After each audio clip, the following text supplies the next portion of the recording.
ओम क्लीम कृष्णाय नमः। पद्म पुराण की कथा सुनने वाले सभी भक्तों का आज की कथा में हार्दिक स्वागत है। भगवान श्री हरि विष्णु और माता लक्ष्मी की कृपा सदैव आप और आपके समस्त परिवार पर बनी रहे। इससे पहले के सभी अध्याय सुनने के लिए आप सभी दर्शकों का बहुत बहुत धन्यवाद। और अब आप सुनेंगे आज का अध्याय, लेकिन आज का अध्याय सुनने से पहले वीडियो को लाइक कर दीजिए और कमेंट बॉक्स में राधे राधे ज़रूर लिख दीजिए। और अगर आपको ये कथा पसंद आती है तो इस वीडियो को ज़्यादा से ज़्यादा शेयर कीजिए। और अब भगवान श्री हरि विष्णु का ध्यान करके आज की पावन कथा का प्रारंभ करते हैं। भीष्म जी ने पूछा, हे ब्राह्मण, अत्यंत बलवान तारक नाम के दैत्य की उत्पत्ति किस प्रकार हुई? कार्तिकेय जी ने उस महान असुर का संहार किस प्रकार किया? और भगवान रुद्र को उमा की प्राप्ति किस प्रकार से हुई? ये सारी बातें जिस प्रकार से हुई हो, हे महामुने, वह सब मुझे सुनाइए। पुलस्त्य जी ने कहा, राजन, जैसे अरणि से अग्नि प्रकट होती है, उसी प्रकार दिति के गर्भ से दैत्यों की उत्पत्ति हुई है। पूर्व काल में उसी शुभ लक्षणा दिति को महर्षि कश्यप ने यह वरदान दिया था कि हे देवी, तुम्हें वज्रांग नाम का एक पुत्र होगा, जिसके सभी अंग वज्र के समान सुदृढ़ होंगे। वरदान पाकर देवी दिति ने समयानुसार उस पुत्र को जन्म दिया, जो वज्र के द्वारा भी अच्छेद्य था, तथा वह जन्मते ही समस्त शास्त्रों में पारंगत हो गया था। उसने बड़ी भक्ति के साथ माता से कहा, माँ, मैं तुम्हारी किस आज्ञा का पालन करूं? यह सुनकर दिति को बड़ा हर्ष हुआ। वह दैत्यराज से बोली, बेटा, इंद्र ने मेरे बहुत से पुत्रों को मौत के घाट उतार दिया है, अतः उनका बदला लेने के उद्देश्य से तुम भी इंद्र का वध करने के लिए जाओ।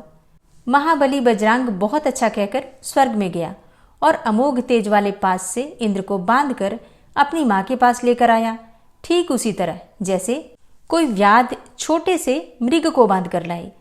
इसी समय ब्रह्मा जी तथा महातपस्वी कश्यप मुनि उस स्थान पर आए जहां वे दोनों माँ बेटे निर्भय होकर खड़े थे।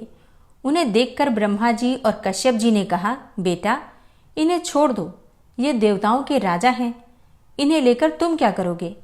सम्मानित पुरुष का अपमान ही उसका वध कहा गया है। यदि शत्रु अपने शत्रु के हाथ में आ जाए और वह दूसरे के गौरव से छुटकारा पा जाए, तो वह जीता हुआ भी प्रतिदिन चिंता मग्न होने के कारण मृतक के ही समान हो जाता है। यह सुनकर वज्रांग ने ब्रह्मा जी और कश्यप जी के चरणों में प्रणाम करते हुए कहा, हे भगवान, मुझे इंद्र को बांधने से कोई मतलब नहीं है, मैंने तो बस माता की आज्ञा का पालन किया है। हे देव, आप देवता और असुरों के भी स्वामी तथा मेरे माननीय प्रपितामह हैं, अतएव आपकी आज्ञा का पालन मैं अवश्य करूंगा। यह लीजिए, मैंने इंद्र को मुक्त कर दिया। मेरा मन तपस्या में लगता है, अतः मेरी तपस्या ही निर्विघ्न पूरी हो, यह आशीर्वाद प्रदान कीजिए। ब्रह्मा जी बोले, वत्स, तुम मेरी आज्ञा के अधीन रहकर तपस्या करो, तुम्हारे ऊपर कोई आपत्ति नहीं आ सकती। तुमने अपने इस शुद्ध भाव से जन्म का फल प्राप्त कर लिया। यह कहकर ब्रह्मा जी ने बड़े बड़े नेत्रों वाली एक कन्या उत्पन्न की और उसे वज्रांग को पत्नी रूप में अंगीकार करने के लिए दे दिया। उस कन्या का नाम वरांगी बताकर ब्रह्मा जी वहां से चले गए और वज्रांग उसे साथ लेकर तपस्या के लिए वन में चला गया। उस दैत्यराज के नेत्र कमल पत्र के समान विशाल एवं सुंदर थे। उसकी बुद्धि शुद्ध थी तथा वह महान तपस्वी था। उसने 1000 वर्षों तक बाहें ऊपर उठाए खड़े होकर तपस्या की। तदनंतर उसने 1000 वर्षों तक पानी के भीतर निवास किया। जल के भीतर प्रवेश कर जाने पर उसकी पत्नी वरांगी, जो बड़ी पतिव्रता थी, उसी सरोवर के तट पर चुपचाप बैठी रही और बिना कुछ खाए पिए घोर तपस्या में प्रवृत्त हो गई। उसके शरीर में महान तेज था। इसी बीच में 1000 वर्षों का समय पूरा हो गया। तब ब्रह्मा जी प्रसन्न होकर उस जलाशय के तट पर आए और वज्रांग से इस प्रकार बोले, हे दितिनंदन, उठो, मैं तुम्हारी सारी कामनाएं पूरी करूंगा। उनके ऐसा कहने पर वज्रांग बोला, भगवान, मेरे हृदय में आसुर भाव न हो, मुझे अक्षय लोकों की प्राप्ति हो तथा जब तक यह शरीर रहे तब तक तपस्या में ही मेरा अनुराग बना रहे। फिर ब्रह्मा जी एवमस्तु कहकर अपने लोक को चले गए और संयम को स्थिर रखने वाला वज्रांग तपस्या समाप्त होने पर जब घर लौटने की इच्छा करने लगा, तब उसे आश्रम पर अपनी स्त्री दिखाई नहीं दी। भूख से व्याकुल होकर उसने पर्वत के घने जंगल में फल मूल लेने के लिए प्रवेश किया। वहां जाकर देखा कि उसकी पत्नी वृक्ष की ओट में मुंह छुपाए दीन भाव से रो रही है। उसे इस अवस्था में देखकर दिति कुमार ने सांत्वना देते हुए पूछा, कल्याणी, किसने तुम्हारा अपकार करके यमलोक में जाने की इच्छा की है? वरांगी बोली, हे प्राणनाथ, तुम्हारे जीते जी मेरी दशा अनाथ की सी हो रही है। देवराज इंद्र ने भयंकर रूप धारण करके मुझे डराया है, आश्रम से बाहर निकाल दिया है, मारा है और मुझे भूरी भूरी कष्ट दिया है। मुझे अपने दुख का कोई अंत नहीं दिखाई देता था, इसलिए मैं प्राण त्याग देने का निश्चय कर चुकी थी। अब आप मुझे एक ऐसा पुत्र दीजिए जो मुझे इस दुख के समुद्र से तार दे। वरांगी के ऐसा कहने पर दैत्यराज वज्रांग के नेत्र क्रोध से चंचल हो उठे। यद्यपि वह महान असुर देवराज से बदला लेने की पूरी शक्ति रखता था, तथापि उस महाबली ने पुनः तप करने का ही निश्चय किया। उसका संकल्प जानकर ब्रह्मा जी वहां आए और उससे पूछने लगे, बेटा, तुम फिर से किस लिए तपस्या करने को उद्यत हुए हो?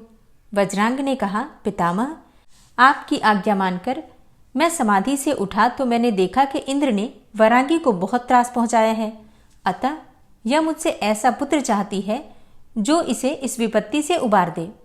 दादाजी, यदि आप मुझ पर संतुष्ट हैं तो मुझे एक ऐसा पुत्र दीजिए। तब ब्रह्मा जी बोले कि हे वीर, ऐसा ही होगा।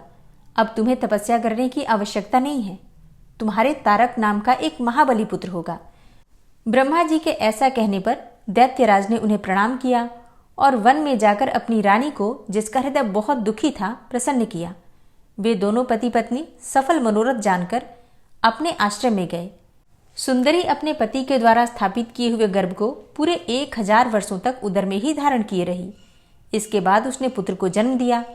उस दैत्य के पैदा होते ही सारी पृथ्वी डोलने लगी, सर्वत्र भूकंप होने लगा, महासागर विक्षुब्ध हो उठे। वरांगी पुत्र को देखकर हर्ष से भर गई। दैत्यराज तारक जन्मते ही भयंकर पराक्रमी हो गया। कुजम्ब और महिष आदि मुख्य मुख्य असुरों ने मिलकर उसे राजा के पद पर अभिषिक्त कर दिया। दैत्यों का महान साम्राज्य प्राप्त करके दानव श्रेष्ठ तारक ने कहा, महाबली असुरों और दानवों, तुम सब लोग मेरी बात सुनो। देवगण हम लोगों के वंश का नाश करने वाले हैं। जन्मगत स्वभाव से ही उनके साथ हमारा अटूट वैर बढ़ा हुआ है। अतः हम सब लोग देवताओं का दमन करने के लिए तपस्या करेंगे।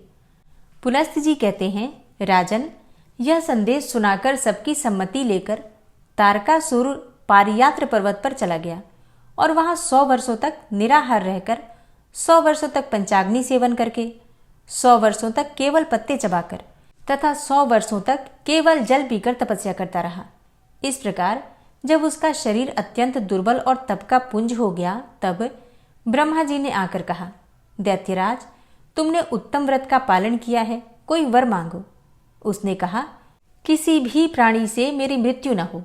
तब ब्रह्मा जी ने कहा, देखो, देहधारियों के लिए मृत्यु तो निश्चित है, इसलिए तुम जिस किसी निमित्त से भी, जिससे तुम्हें भय न हो, अपनी मृत्यु मांग लो।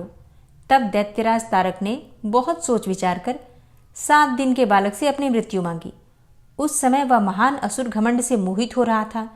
ब्रह्मा जी तथास्तु कहकर अपने धाम को चले और दैत्य अपने घर लौट गया। वहां जाकर उसने अपने मंत्रियों से कहा, तुम लोग शीघ्र ही मेरी सेना तैयार करो। ग्रसन नाम का दानव दैत्यराज तारक का सेनापति था। उसने स्वामी की बात सुनकर बहुत बड़ी सेना तैयार की। गंभीर स्वर में रणभेरी बजाकर उसने तुरंत ही बड़े बड़े दैत्यों को एकत्रित किया, जिनमें एक एक दैत्य प्रचंड पराक्रमी होने के साथ ही 10-10 करोड़ दैत्यों के ही उत्पत्ति थे। जंभ नामक दैत्य उन सबका अगुआ था और कुजम्ब उसके पीछे चलने वाला था। इनके सिवा महिष, कुंजर, मेघ, कालनेमी, निमि, मंथन, जंभक और शुंभ भी प्रधान थे। इस प्रकार ये 10 दैत्यपति सेनानायक थे।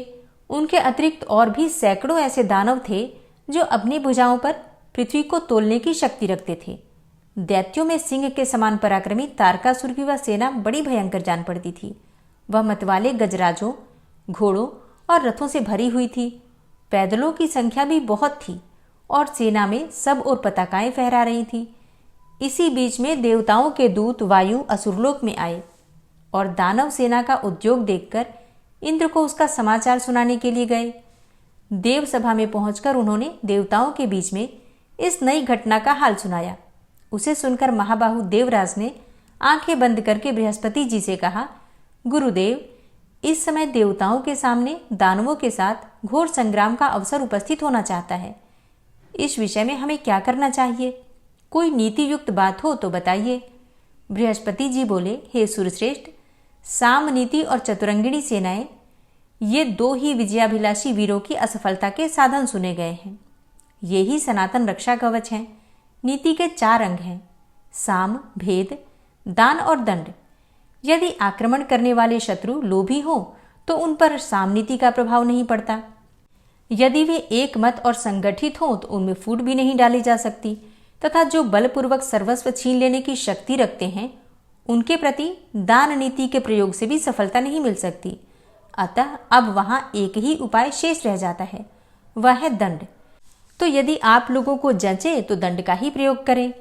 बृहस्पति जी के ऐसा कहने पर इंद्र ने अपने कर्तव्य का निश्चय करके देवताओं को सभा में इस प्रकार कहा, स्वर्गवासियों, सावधान होकर मेरी बात सुनो।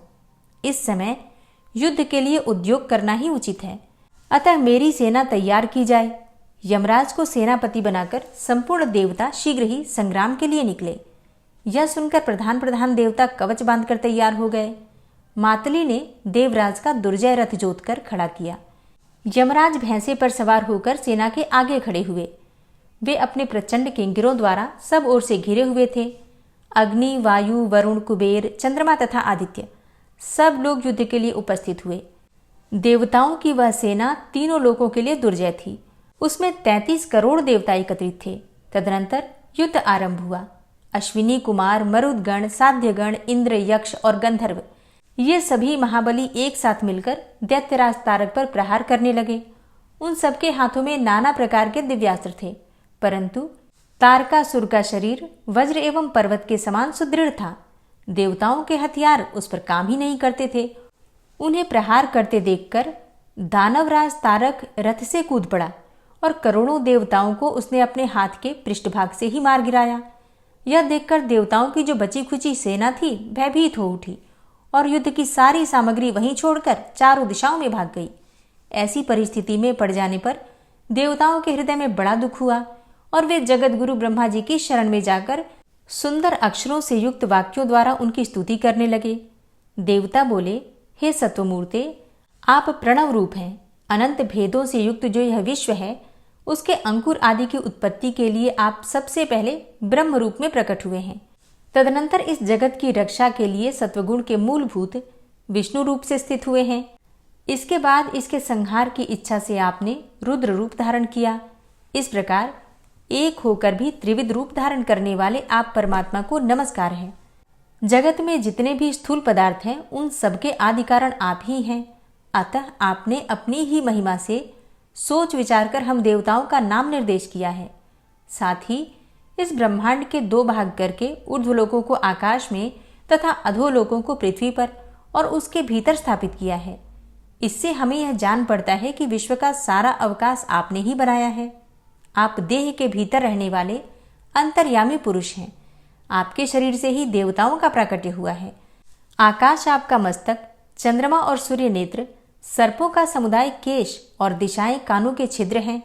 यज्ञ आपका शरीर, नदियां संधि स्थान, पृथ्वी चरण और समुद्र उदर हैं। हे भगवान, आप भक्तों को शरण देने वाले, आपत्ति से बचाने वाले तथा उनकी रक्षा करने वाले हैं। आप सबके ध्यान के विषय हैं। आपके स्वरूप का अंत नहीं है। देवताओं के इस प्रकार स्तुति करने पर ब्रह्मा जी बहुत प्रसन्न हुए। उन्होंने बाएं हाथ से वरद मुद्रा का प्रदर्शन करते हुए देवताओं से कहा, हे देवगण, तुम्हारा तेज किसने छीन लिया है? तुम आज ऐसे हो रहे हो मानो तुम में अब कुछ भी करने की शक्ति ही नहीं रह गई है। तुम्हारी कांति किसने हर ली है? ब्रह्मा जी के इस प्रकार पूछने पर देवताओं ने वायु को उत्तर देने के लिए कहा। उनसे प्रेरित होकर वायु ने कहा, हे भगवान, आप चराचर जगत की सारी बातें जानते हैं।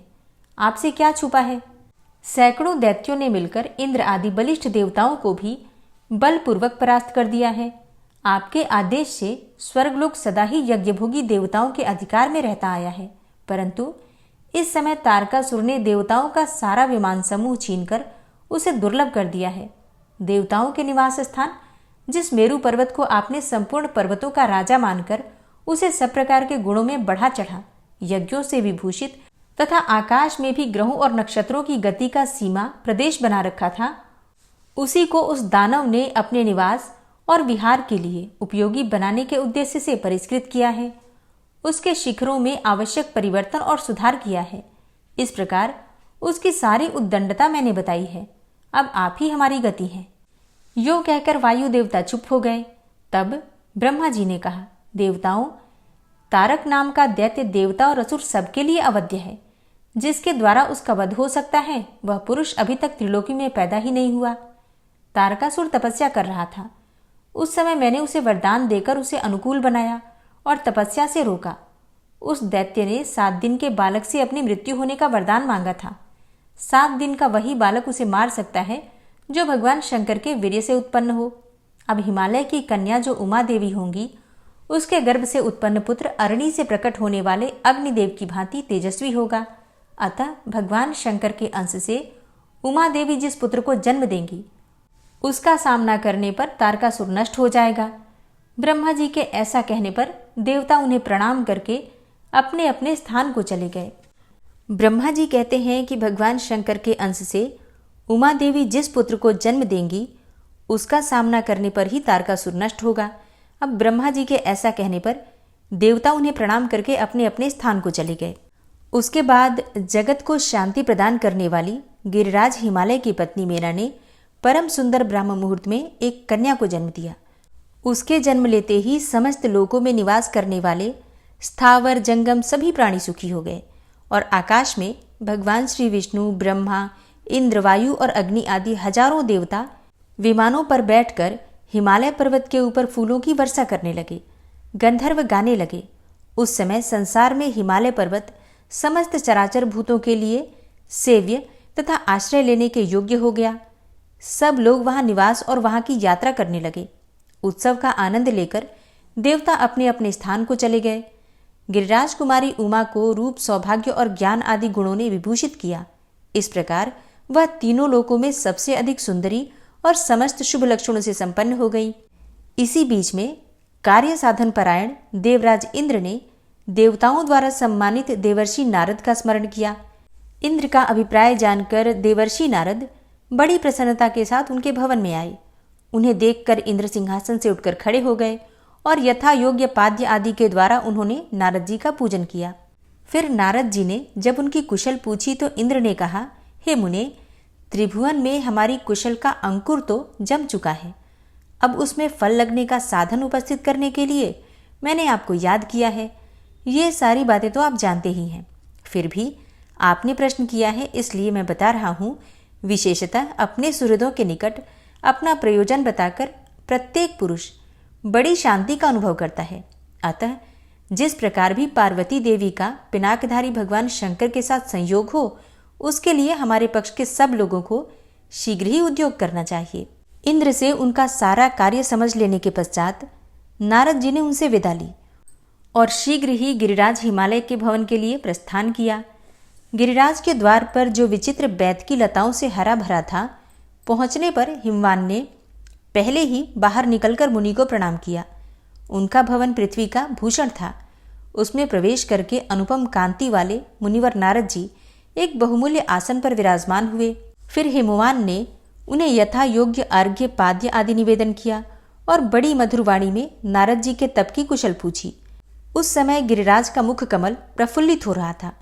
मुनि ने भी गिरिराज की कुशल पूछते हुए कहा, पर्वतराज, तुम्हारा कलेवर अद्भुत है। तुम्हारा स्थान धर्म अनुष्ठान के लिए बहुत उपयोगी है और तुम्हारी कंदराओं का विशाल विस्तार है।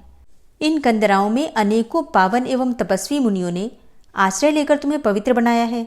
हे गिरिराज, तुम तो धन्य हो, जिसकी गुफा में लोकनाथ भगवान शंकर शांतिपूर्वक ध्यान लगाए बैठे रहते हैं। पुलस्त जी कहते हैं, देवर्षि नारद की यह बात समाप्त होने पर गिरिराज हिमालय की पत्नी मेना मुनि का दर्शन करने की इच्छा से उस भवन में आई। वे लज्जा और प्रेम के भार से झुकी हुई थी। उनके पीछे पीछे उनकी कन्या भी आ रही थी। देवर्षि नारद तेज की राशि जान पड़ते थे। उन्हें देखकर शैलपत्नी ने प्रणाम किया और उस समय उनका मुख अंचल से ढका था और कमल के समान शोभा पाने वाले दोनों हाथ जुड़े हुए थे। अमित तेजस्वी देवर्षि ने महाभागा मेना को देखकर अपने अमृतमय आशीर्वादों से उन्हें प्रसन्न किया। उस समय गिरिराज कुमारी उमा अद्भुत रूप वाले नारद मुनि की ओर चकित चित्त से देख रही थी। देवर्षि ने स्नेहमयी वाणी में कहा, बेटी यहाँ आओ। उनके इस प्रकार बुलाने पर उमा पिता के गले में बाहें डालकर उनकी गोद में बैठ गई। तब उसकी माता ने कहा, बेटी देवर्षि को प्रणाम करो। उमा ने ऐसा ही किया। उनके प्रणाम कर लेने पर माता ने कौतूहलवश पुत्री के शारीरिक लक्षणों को जानने के लिए अपनी सखी के मुंह से धीरे से कहलाया, हे मुने, इस कन्या के सौभाग्य सूचक चिन्हों को देखने की कृपा करें।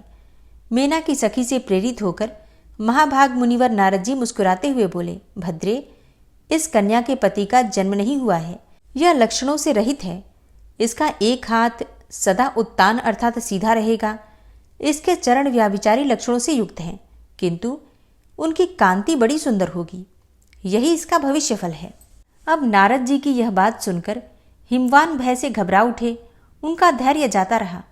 वे आंसू बहाते हुए गदगद कंठ से बोले, अत्यंत दोषों से भरे हुए संसार की गति दुर्विज्ञेय है। उसका ज्ञान होना कठिन है। शास्त्रकारों ने शास्त्रों में पुत्र को नरक से त्राण देने वाला बताकर सदा पुत्र प्राप्ति की ही प्रशंसा की है, किंतु यह बात प्राणियों को मोह में डालने के लिए है, क्योंकि स्त्री के बिना किसी जीव की सृष्टि हो ही नहीं सकती। परंतु स्त्री जाति स्वभाव से ही दीन एवं दयनीय है। शास्त्रों में यह महान फलदायक वचन अनेकों बार निस्संदेह रूप से दोहराया गया है कि शुभ लक्षणों से संपन्न सुशीला कन्या 10 पुत्रों के समान है, किंतु आपने मेरी कन्या के शरीर में केवल दोषों का ही संग्रह बताया है, और यह सुनकर मुझ पर मोह छा गया है। मैं सूख गया हूँ। मुझे बड़ी भारी ग्लानि और विषाद हो रहा है। हे मुने, मुझ पर अनुग्रह करके इस कन्या रूपी दुख का निवारण कीजिए। हे देवर्षि, आपने कहा है कि इसके पति का जन्म ही नहीं हुआ है। यह ऐसा दुर्भाग्य है जिसकी कहीं तुलना नहीं है। यह अपार और दुस्सह दुख है। हाथों और पैरों में जो रेखाएं बनी होती हैं, वे मनुष्य अथवा देव जाति के लोगों को शुभ और अशुभ फल की सूचना देने वाली होती हैं। सो आपने इसे लक्षणहीन बताया है। साथ ही यह भी कहा है कि इसका एक हाथ सदा उत्तान रहेगा, परंतु उत्तान हाथ तो सदा याचकों का ही होता है। वे ही सबके सामने हाथ फैलाकर मांगते देखे जाते हैं। जिनके शुभ का उदय हुआ है, जो धन्य तथा दानशील हैं, उनका हाथ तो उत्तान नहीं देखा जाता। आपने इसकी उत्तम कांति बताने के साथ ही यह भी कहा है कि इसके चरण व्याभिचारी लक्षणों से युक्त हैं। अतः हे मुने, उस चिन्ह से भी मुझे कल्याण की आशा नहीं जान पड़ती। नारद जी बोले, हे गिरिराज, तुम तो अपार हर्ष के स्थान में दुख की बात कर रहे हो। अब मेरी यह बात सुनो। मैंने पहले जो कुछ कहा था वह रहस्यपूर्ण था, और इस समय इसका स्पष्टीकरण करता हूँ। एकाग्रचित्त होकर श्रवण करो। हिमालय, मैंने जो कहा था कि इस देवी के पति का जन्म नहीं हुआ है, सो ठीक ही है। इसके पति महादेव जी हैं। उनका वास्तव में जन्म नहीं हुआ है। वे अजन्मा हैं। भूत, भविष्य और वर्तमान जगत की उत्पत्ति के कारण ये ही हैं। वे सबको शरण देने वाले एवं शासक हैं, सनातन कल्याणकारी और परमेश्वर हैं। यह ब्रह्मांड उन्हीं के संकल्प से उत्पन्न हुआ है। ब्रह्मा जी से लेकर स्थावर पर्यंत जो यह संसार है, वह जन्म मृत्यु आदि के दुख से पीड़ित होकर निरंतर परिवर्तित होता रहता है, किंतु महादेव जी अचल और स्थिर हैं। जात नहीं, जनक हैं। पुत्र नहीं, पिता हैं। उन पर बुढ़ापे का आक्रमण नहीं होता। वे जगत के स्वामी और आदि व्याधि से रहित हैं। इसके सिवा जो मैंने तुम्हारी कन्या को लक्षणों से रहित बताया है, उस वाक्य का ठीक ठीक विचारपूर्ण तात्पर्य सुनो। शरीर के अवयवों में जो चिन्ह एवं रेखाएं होती हैं, वे सीमित आयु, धन और सौभाग्य को व्यक्त करने वाली होती हैं, परंतु जो अनंत और अप्रमेय हैं, उसके अमित सौभाग्य को सूचित करने वाला कोई चिन्ह या कोई लक्षण शरीर में नहीं होता। हे महामते, इसी से मैंने बतलाया है कि इसके शरीर में कोई लक्षण ही नहीं है। इसके अतिरिक्त जो यह कहा गया है कि इसका एक हाथ सदा उत्तान रहेगा, उसका आशय यह है कि वर देने वाला हाथ सदा उत्तान होता है। देवी का यह हाथ वरद मुद्रा से युक्त होगा। यह देवता, असुर और मुनियों के समुदाय को वर देने वाली होगी। तथा जो मैंने इसके चरणों को उत्तम कांति और व्याभिचारी लक्षणों से युक्त बताया है, उसकी व्याख्या भी मेरे मुंह से सुनो। हे गिरिश्रेष्ठ, इस कन्या के चरण कमल के समान अरुण रंग के हैं। इन पर नखों की उज्जवल कांति पड़ने से स्वच्छता अर्थात श्वेत कांति आ गई है।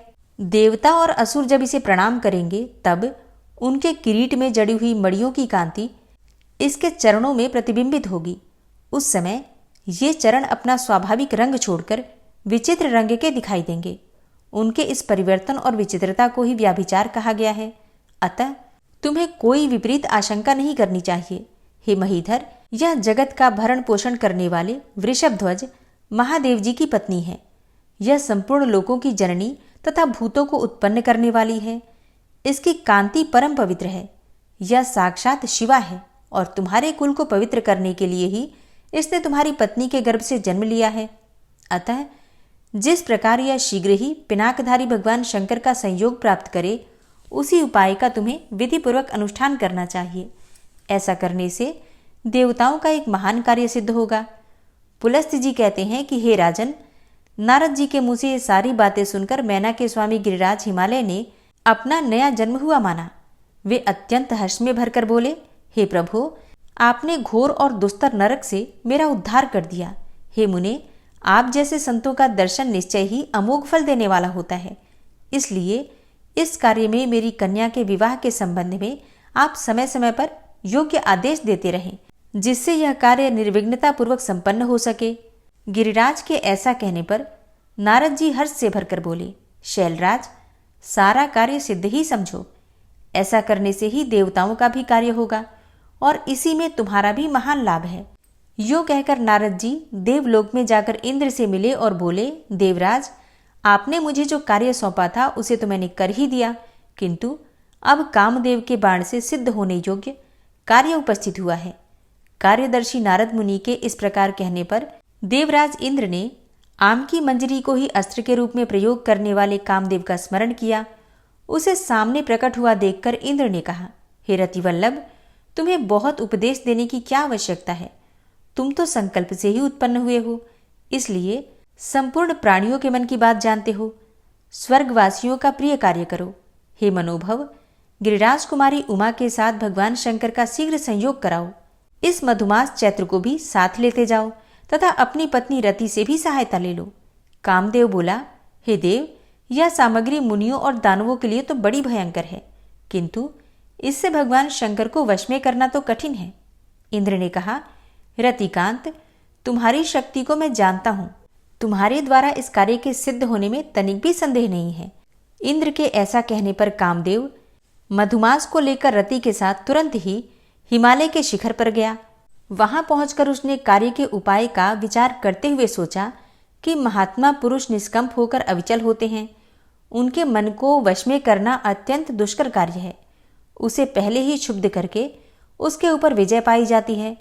पहले मन का संशोधन कर लेने पर ही प्रायः सिद्धि प्राप्त होती है। मैं महादेव जी के अंतःकरण में प्रवेश करके इंद्रिय समुदाय को व्याप्त करके रमणीय साधनों के द्वारा अपना कार्य सिद्ध करूंगा। यह सोचकर कामदेव भगवान भूतनाथ के आश्रम पर गया। वह आश्रम पृथ्वी का सारभूत स्थान जान पड़ता था। वहां की वेदी देवदारू के वृक्षों से सुशोभित हो रही थी। कामदेव ने, जिसका अंतकाल क्रमशः समीप आता जा रहा था, धीरे धीरे आगे बढ़कर देखा कि भगवान शंकर ध्यान लगाए बैठे हैं। उनके अधखुले नेत्र अर्ध विकसित कमल दल के समान शोभा पा रहे हैं। उनकी दृष्टि सीधी एवं नासिका के अग्रभाग पर लगी हुई है। शरीर पर उत्तरीय के रूप में अत्यंत रमणीय व्याघ्र चर्म लटक रहा है। कानों में धारण किए हुए सर्पों के फन से निकली हुई फुफकार के आंच से उनका मुख पिंगल वर्ण का हो रहा है। हवा से हिलती हुई लंबी लंबी जटाएं उनके कपोल प्रांत का चुंबन कर रही हैं। वासुकी नाग का यज्ञोपवीत धारण करने से उनकी नाभि के मूल भाग में वासुकी का मुख और पूंछ सटे हुए दिखाई देते हैं। वे अंजलि बांधे ब्रह्म के चिंतन में स्थिर हो रहे हैं और सर्प के आभूषण धारण किए हुए हैं। तदनंतर वृक्ष की शाखा से भ्रमर की भांति झंकार करते हुए कामदेव ने भगवान शंकर के कान में होकर हृदय में प्रवेश किया। काम का आधारभूत वह मधुर झंकार सुनकर शंकर जी के मन में रमण की इच्छा जागृत हुई और उन्होंने अपनी प्राण वल्लभा दक्ष कुमारी सती का स्मरण किया। तब स्मरण पथ में आई हुई सती उनकी निर्मल समाधि भावना को धीरे धीरे लुप्त करके स्वयं ही लक्ष्य स्थान में आ गई और उन्हें प्रत्यक्ष रूप में उपस्थित सी जान पड़ी। फिर तो भगवान शिव उनकी सुध में तन्मय हो गए। इस आकस्मिक विघ्न ने उनके अंतःकरण को आवृत कर लिया। देवताओं के अधीश्वर शिव क्षण भर के लिए काम जनित विकार को प्राप्त हो गए, किंतु यह अवस्था अधिक देर तक न रही। कामदेव का कुचक्र समझकर उनके हृदय में कुछ क्रोध का संचार हो आया। उन्होंने धैर्य का आश्रय लेकर कामदेव के प्रभाव को दूर किया और स्वयं योग माया से आवृत होकर दृढ़तापूर्वक समाधि में स्थित हो गए।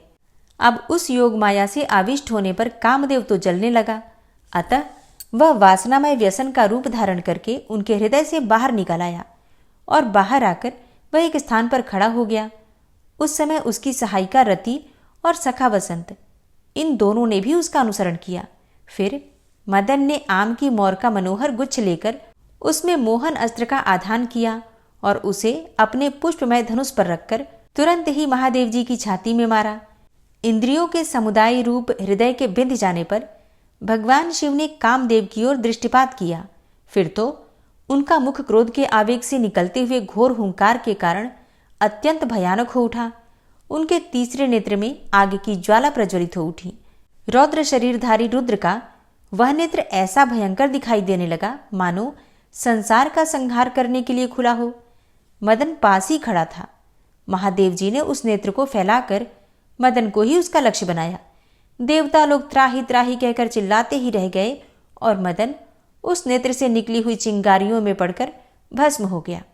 कामदेव को दग्ध करके वह आग समस्त जगत को जलाने के लिए आगे बढ़ने लगी। अब यह जानकर भगवान शिव ने उस कामाग्नि को आम के वृक्ष, वसंत, चंद्रमा, पुष्प समूह, भ्रमर तथा कोयल के मुख में बांट दिया। महादेव जी बाहर और भीतर भी कामदेव के वाणों से बिद्ध थे, इसलिए उपर्युक्त स्थानों में उस अग्नि का विभाग करके वे उनमें से प्रत्येक को प्रज्वलित कामाग्नि के रूप में ही देखने लगे। वह कामाग्नि संपूर्ण लोकों को क्षोभ में डालने वाली है, उसके प्रसार को रोकना कठिन होता है। कामदेव को भगवान शिव के हुंकार की ज्वाला से भस्म हुआ देखकर रति उसके सखा वसंत के साथ जोर जोर से रोने लगी। फिर वह त्रिनेत्रधारी भगवान चंद्रशेखर की शरण में गई और धरती पर घुटने टेक कर स्तुति करने लगी। रति बोली, जो सबके मन है, यह जगत जिनका स्वरूप है और जो अद्भुत मार्ग से चलने वाले हैं, उन कल्याणमय शिव को नमस्कार है। जो सबको शरण देने वाले तथा प्राकृत गुणों से रहित हैं, उन भगवान शंकर को नमस्कार है। नाना लोकों में समृद्धि का विस्तार करने वाले शिव को नमस्कार है। भक्तों को मनोवांछित वस्तु देने वाले महादेव जी को प्रणाम है। कर्मों को उत्पन्न करने वाले महेश्वर को नमस्कार है। हे प्रभु, आपका स्वरूप अनंत है, आपको सदा ही नमस्कार है। हे देव, आप ललाट में चंद्रमा का चिन्ह धारण करते हैं, आपको नमस्कार है। आपकी लीलाएं असीम हैं, उनके द्वारा आपकी उत्तम स्तुति होती रहती है। वृषभराज नंदी आपका वाहन है, आप दानवों के दोनों पुरों का अंत करने वाले हैं, आपको नमस्कार है। आप सर्वत्र प्रसिद्ध हैं और नाना प्रकार के रूप धारण किया करते हैं, आपको नमस्कार है।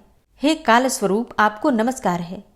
काल संख्यक रूप, आपको नमस्कार है तथा काल और कल दोनों से अतीत आप परमेश्वर को नमस्कार है। आप चराचर प्राणियों के आचार का विचार करने वालों में सबसे बड़े आचार्य हैं।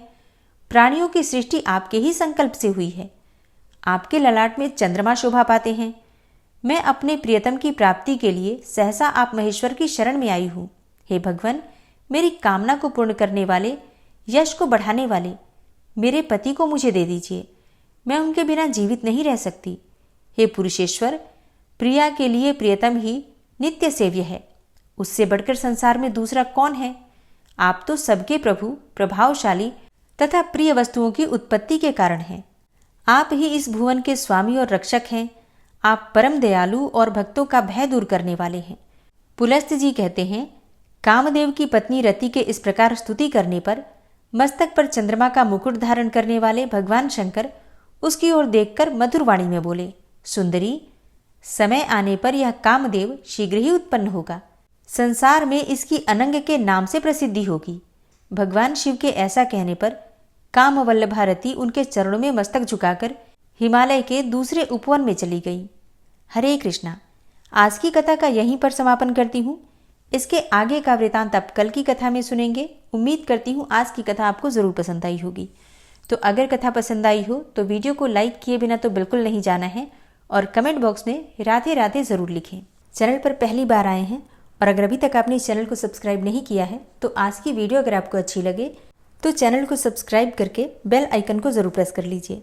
इससे ये होगा कि इस चैनल पर जो भी नई वीडियो अपलोड होंगी उनकी नोटिफिकेशन आपको सही समय पर प्राप्त होगी। मिलती मैं आपसे अगली वीडियो में, तब तक के लिए जय श्री राधे।